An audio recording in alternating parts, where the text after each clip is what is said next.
আমি গ্যারান্টি দিয়ে বলতে পারি যে যেইখান থেকে আমার এই ভিডিওটা দেখবেন অবশ্যই একটা বালতি নিয়ে বসবেন, কারণ আমি জানি আজকে যে 3 রকমের ভর্তা আমি বানিয়েছি এই ভর্তার রেসিপিটা দেখার পরে কারো জিভার পানি ধরে রাখতে পারবেন না। ভর্তা বানানোর জন্য যে ফলগুলো আমার লাগবে ফ্রেশ দেখে আমি বাজার থেকে ফলগুলো নিয়ে এসেছি, যেহেতু আমার অনেক বেশি ঠান্ডা লেগেছে।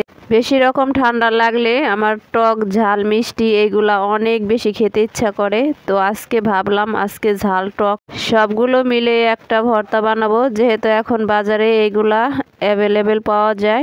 এইখানে আমি একটা পেয়ারা টুকরো করে কেটে নিয়েছি। পেয়ারাটা একদম ফ্রেশ কচকচা পেয়ারা ছিল, এমনিতেও খেতে অনেক বেশি মিষ্টি। তো আজকে ভাবলাম এই মিষ্টি পেয়ারা দিয়ে আজকে ভর্তা বানাবো, ঝাল টক মিষ্টি করে। ভর্তাটা খেতে খেতেই আমি আজকে ভিডিওতে ভয়েসটা দিতেছি, খুব ভালো লাগতেছে। পেয়ারাটা যেভাবে আমি ছেঁচে নিয়েছি আমরাটাও সেমভাবে আমি একটু ছেঁচে নেব, তাহলে মাখাটা অনেক বেশি ভালো লাগবে। যারা ছেঁচা ভর্তা খেতে পছন্দ করেন না তারা ছোট ছোট টুকরা করে কেটে নিতে পারেন, ওইটাও ভালো লাগে। তবে আজকে জাম্বুরার সাথে যেহেতু 3 রকমের ভর্তা বানাবো এই জন্য শিলপাটা একটু ছেঁচে নিলাম আমি। 2টা ফলই আমার ছেঁচা হয়ে গেছে, এখন জাম্বুরা দিয়ে আমি মাখিয়ে নেব। দেখেন কি সুন্দর কালার, জাম্বুরাটা আমার অনেক সুন্দর পাকা। আজকে 50 টাকাতে একটা জাম্বুরা কিনে এনেছি, টাকাটা আমার একদম উশিল হয়ে গেছে, খেতেও ভালো লাগতেছিল।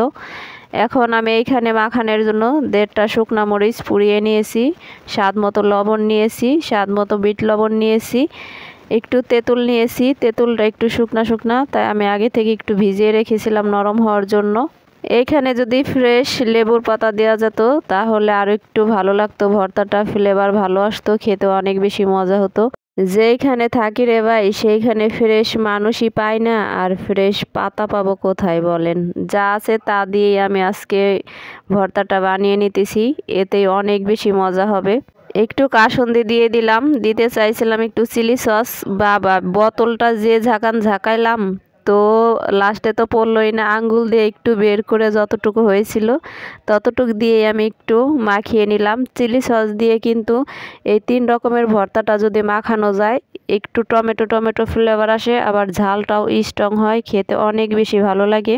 হাতে মাখানো ভর্তা খেতে অন্যরকম একটা টেস্ট হয়, আর যদি এরকম ফ্রেশ ভর্তা বানানো যায় তাহলে তো কোনো কথাই নাই। প্রচুর পরিমাণ ঠান্ডা লেগেছিল, অনেক বেশি খেতেও ইচ্ছা করছিল এরকম টক ঝাল মিষ্টি একটা ভর্তা।